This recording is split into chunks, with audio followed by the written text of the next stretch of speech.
Duffy's Tavern, starring Archie himself, Ed Gardner.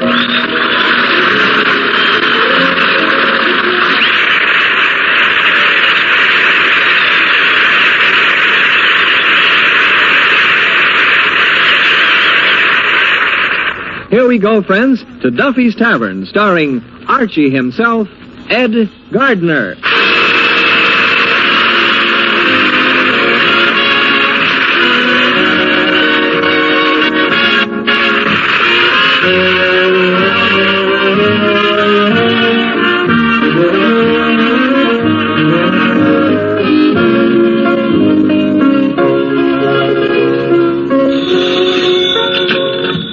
Duffy's Tavern, where do you eat meat to eat? Archie the manager speaking. Duffy ain't here. Hello, Duffy. What am I doing? Well, I just worked out our profit and loss statement for the 1950 fiscal. How do the figures look? Beautiful, Duffy. The nicest shade of red you ever seen. Huh? Now relapse, Duffy. Please, don't get your corpuscles in an uproar. Because we lose money for 12 straight months, is that a reason to get worried? Nothing to worry about. We're just a victim of circumstances. We can't seem to find a customer that's got a thirst and a nickel at the same time. Huh? Grogan's across the street? Duffy, stop always comparing us with Grogan, will you? Believe me, I've been watching his place lately, and I admit a lot of people go in there, but believe me, I've seen just as many come out. Anyhow, it's a good sign when our business hits the bottom like this, you see. From now on, there's only one way it can go. Up. Have you considered sideways?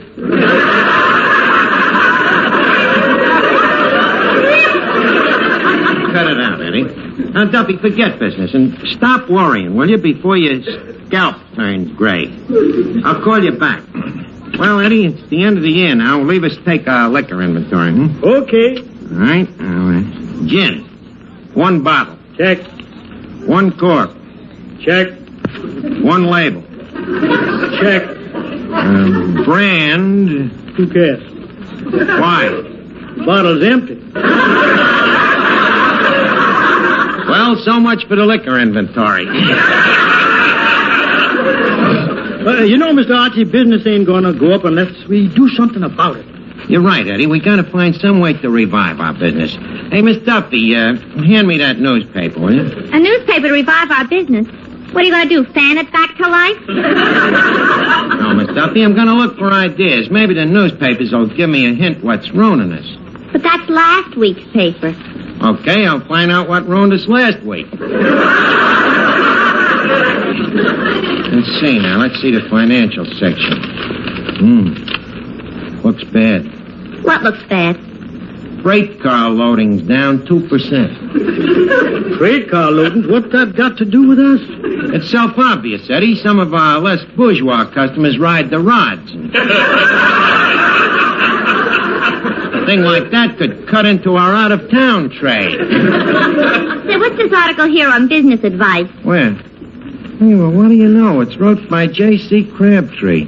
He used to be in business right here on 3rd Avenue. An expert on economics? He ought to be. He went bankrupt 3 times. What'd he say? He says inflation hurts business. If all small businessmen would reduce their prices 1/10, the resulting reduction would be 10%. Hey, that Crabtree makes sense. Yeah, you can't argue with logic like that. Yeah, well, Eddie, you know, the way prices is now, people just can't make ends meet. So I think it's up to us retail merchants to at least meet their ends halfway. Well, how are we going to do that? Well, like that economics guy says, we're going to cut our prices 10%, and we're going to do it effective as of our next customer. Why can't we start this week? Why not? However, before we start cutting our prices, we'll naturally have to start cutting our overhead. Overhead? Your salary. You can find it, you can cut it. That's the spirit, Eddie. Yes, sir. From now on, everything around here will be 10% off. Hello, Arch. Oh, hiya, Finnegan. Happy New Year! Hey, wait a minute, Finnegan. New Year's Eve ain't till Sunday night.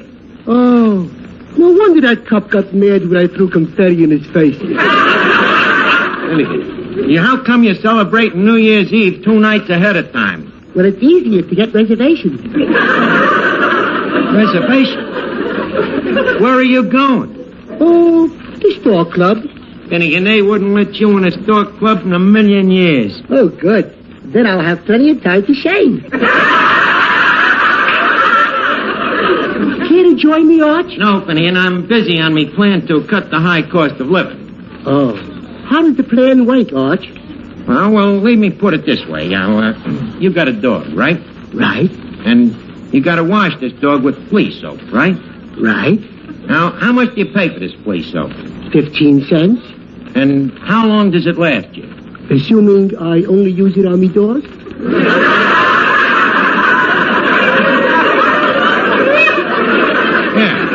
Yeah, how long will the flea soap last? Well, let's see. I give the dog his regular bath every 2 weeks. Then once in a while I take one myself. It lasts about 8 months, Arch. Why? Well, you see, if you save 10% on your dog's flea soap, over a period of 2 years, it would come to almost the price of a newspaper or a book or a magazine. So what, Arch? The dog can't read. That's aside to the point. I'm trying to explain to you the economic system. You see, economics is a science that the government uses to balance our national income against our national expense. I see. How does it work? Not very well. But they get around it, you see, by the Treasury Department declaring a fiscal during each 12 months per annum. Except February. You're thinking of judiciary. I stand corrected. Good.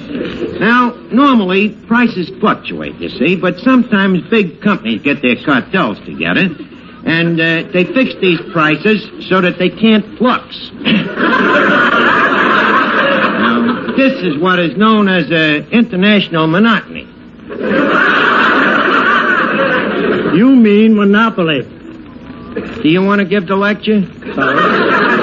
Sorry, Professor. Now, take money. Yeah? You see, the basis of economics is money, which was originated with the early Romans when they first took their public baths. Now, these baths was for the poor people. The people with dough couldn't get in. Hence the expression, the filthy rich.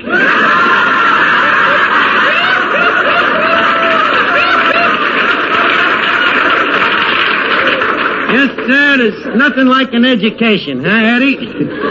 Nothing like the one you got.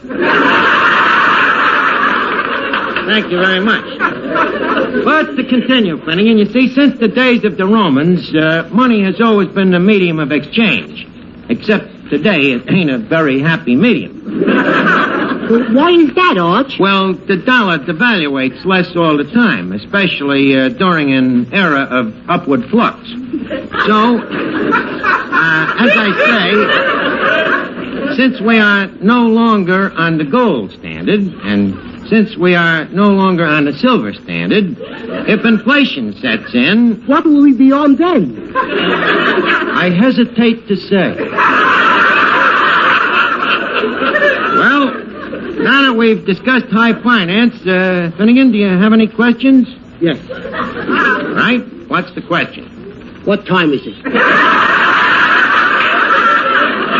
What time? What's that got to do with finance? Lenny, my mother pays me a nickel for every hour I stay away from home. Well, your mother sounds like a very logical woman. Wait a minute. Hey, that's probably some dame calling me for New Year's Eve. Hello, honey. Oh, sorry, Bud, you got the wrong number. Huh? You want to talk to Miss Duffy? Brother, you do have the wrong number. But I'll call her. Miss Duffy, telephone. A man's voice? Uh-huh. Oh, my. Hello, this is Miss Duffy speaking, and I'd love to. What? Archie, I thought you said it was a man. Well, ain't it? It's my girlfriend, Katrinka Yarbutz. Even on television, she would have fooled me. Hello, Katrinka. What? A double date for New Year's Eve? Katrinka, you got a nerve asking me to go out when you know I'm engaged to be married. Where are we meeting them? Uh-huh. What does yours look like? Uh-huh. How about the one you got for me? Uh-huh. How tall? 4'9". Katrinka, you got a nerve asking me to go out when you know I'm engaged. What? You'll call me back. Katrinka, please don't bother. Unless you want to switch fellas. Archie, when are we going to start cutting prices? Why? Well, if it wasn't for high prices, I'd already be Mrs. Rodney Maximilian Haybinder. How come? Every week, Rodney promises me that as soon as prices come down, we'll get married. The nerve of that justice of peace charging $2 for a marriage license.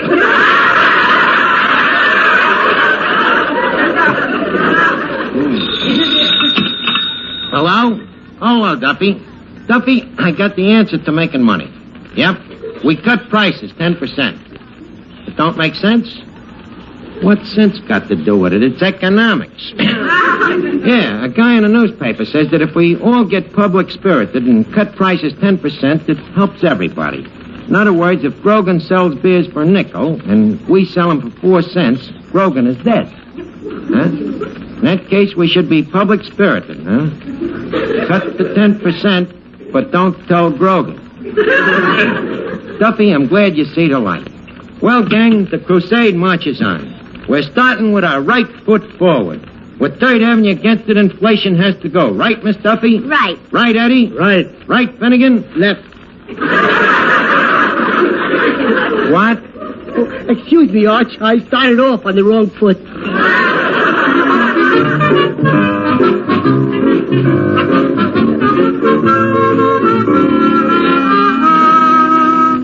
Now, let's see. I called up most of the merchants. Who did I forget? Oh, yeah, Willamette the butcher. Hello? Willamec's Ham Hock Heaven? Hello, Willamette. This is Archie. Did you hear about the 3rd Avenue merchants cutting prices 10%? Well, what are you going to do about it? Uh-huh. Attaboy, Willamette. Good. Thanks a lot. What do you say? He says from now on, instead of 10 fingers on the scale, he's only going to put on 9.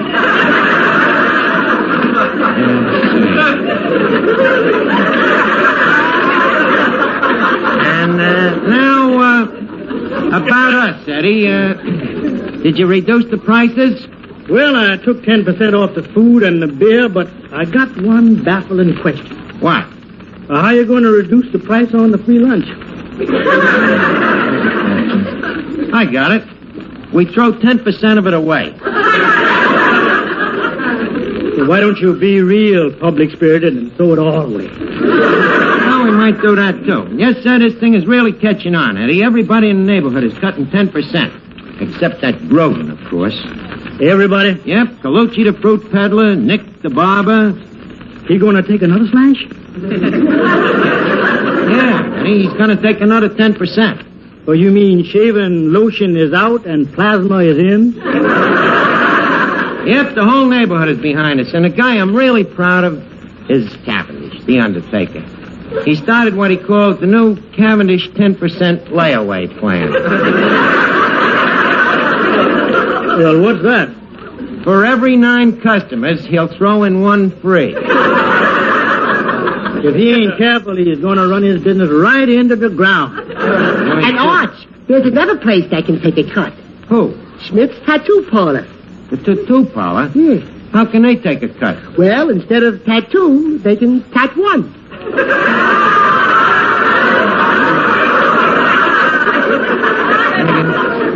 For a remark like that, you should go hang your head and let the rest of you dangle. Now, let's see. We got everybody... How about the Bijou Burlesque?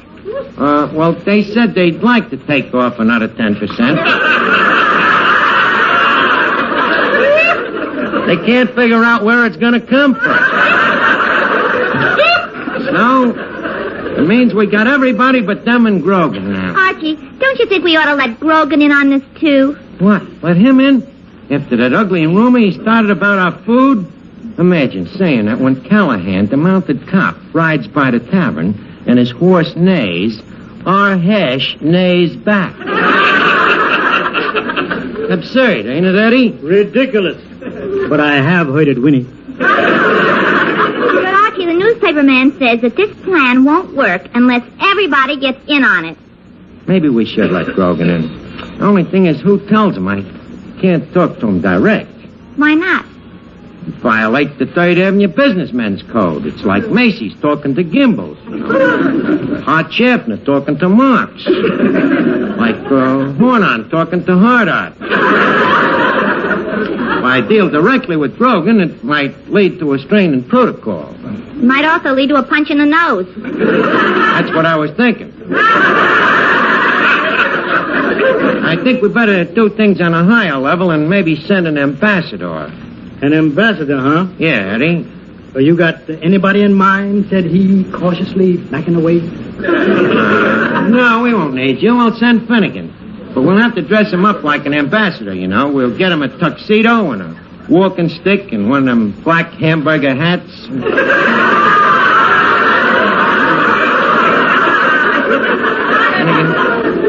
Now, let's see. Where could we get them?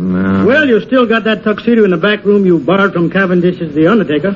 Oh, yeah. Get it out, Eddie. Hey, Finnegan. Arch? How would you like to be an ambassador? What's that, Arch? An ambassador? Well, generally speaking, that's a guy that says his country has something which it don't in order to scare another country into giving up something that it ain't got, so that both countries can agree to divide something that belongs to somebody else. Arch, a point. What? Why don't they leave the countries alone and just divide up the ambassadors? Finnegan, already you're talking like a diplomat. Nobody can make head or tails out of what you're saying. Now, let's see. Here's your first official mission now. I want you to go over to Grogan's and tell him to cut his prices 10%. How do I go about it, Arch? Well, like an ambassador, you see. You've got to use a lot of tact and diplomacy. First, you ask him to cut his prices, see? Then if he says no, you start off by calling him a crook. See, that puts you in a bargaining position. Then, if he argues with you, you tell him he's a lousy Tory, see? Then if he says cutting prices won't help his business, you call him a filthy, dirty liar. But above all, use tact and diplomacy. Here you are, Mr. Archie. What? Cavendish's tuxedo. Oh, thanks, sir. Shall I throw the lily away? No, keep it in. It'll look like our ambassador's wearing a boutonniere. Finnegan. Yeah, Arch? Finnegan, here, lay down and try on this tuxedo. Oh, boy, a tuxedo. Let me try it on. Gee, these pants are swell, Arch. That's good. Yeah, but there's something wrong with the coat. What? The sleeves keep folding across my chest.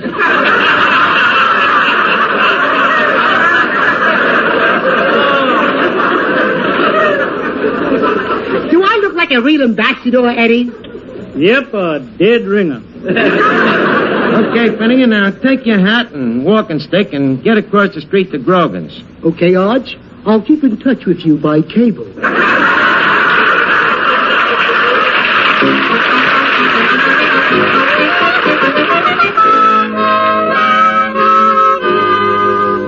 Eddie, I got a problem. What? Well, as soon as word gets around about this price cut, this place is going to be too small. Well, let's see. I wonder how we could break through that wall.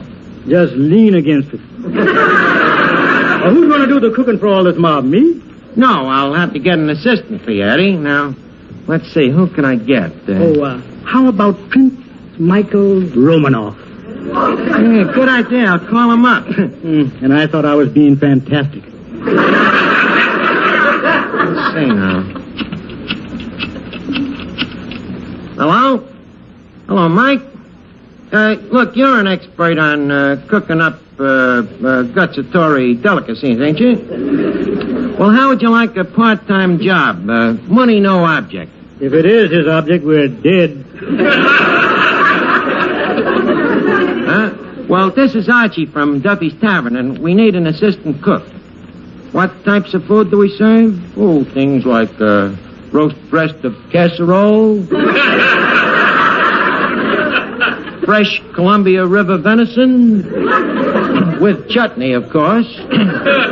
Under glass. Under glass. Under stained glass. Under stained glass. Eddie! Stop disconcerting me, will you? What are our canopies made of? Well, the one out in front is made out of canvas. Oh, you mean canopies like anchovy paste? Mike, at Duffy's, we don't use anchovy paste. When our anchovies come apart, we pin them together. Huh? What? I see. Okay, goodbye. What happened? We couldn't get together on a price. What do you mean? He says he wouldn't come here for $1 million. Well, let's see. What else do we have to do? Well, with them crowds coming here, we're going to need more liquor. That's right, Eddie. Better pour another gallon of water in the scotch. Mr. Archie, if we water that liquor anymore, we're just going to be the middleman between the customers and the faucets.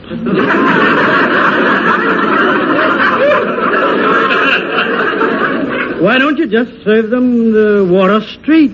It'll be a lot stronger. Archie, I'd like to help take care of the crowds, too. Okay, Miss Duffy, you can be the cigarette girl. I'll get you one of them short little skirts to wear, Good. It'll give me a chance to show off my legs. On second thought, better wear what you got on. Well, at least they can see my face. On third thought, I think we'll keep the cigarette machine. Hello? Hello, Duffy. How many people in the place? You mean counting me and Eddie? 2. Oh, sorry, Duffy. No customers. The joint is empty. Yep, even under the tables. Huh? You got a report that Grogan's is doing a big business? But Duffy, after all, Grogan's got a better location than we got. I know we're opposite each other, but don't forget, he's got the wind with him. Duffy, stop worrying. Everything is going to be all right. I can't understand it, Eddie. We both cut prices 10%, and Grogan's getting all the business. What's he got that we ain't got? Customers. Yeah, I know that, but why? Well, don't forget, Grogan's place is spick and span. Food is good and fresh, and the kitchen's nice and clean. That's the trouble with business these days, Eddie. Dirty competition. I'm going to check this thing. Hello? Better Business Bureau? Could you tell me why business ain't no better? Oh, that ain't your job. You just investigate complaints? What kind of complaints? Restaurants that put horse meat in their hash? Water in their liquor? Who am I? Just a friend. Thank you very much. Hey, Eddie, let's look across the street at Grogan's.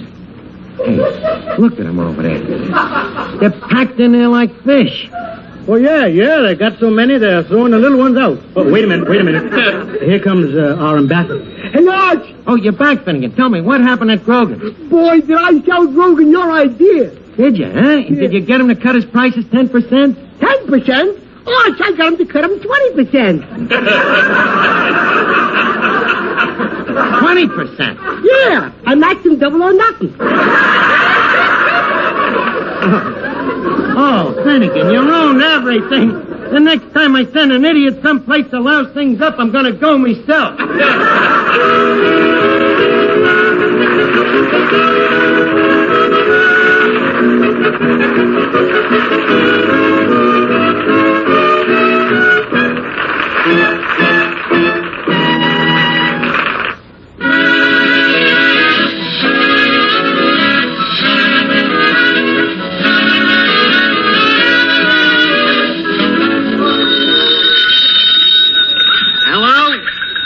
Duffy. Yeah, well, have a good time and we'll be with you next week. It's time to leave Duffy's Tavern for now, but be sure to be with us again next time for another hilarious get-together at everybody's favorite tavern.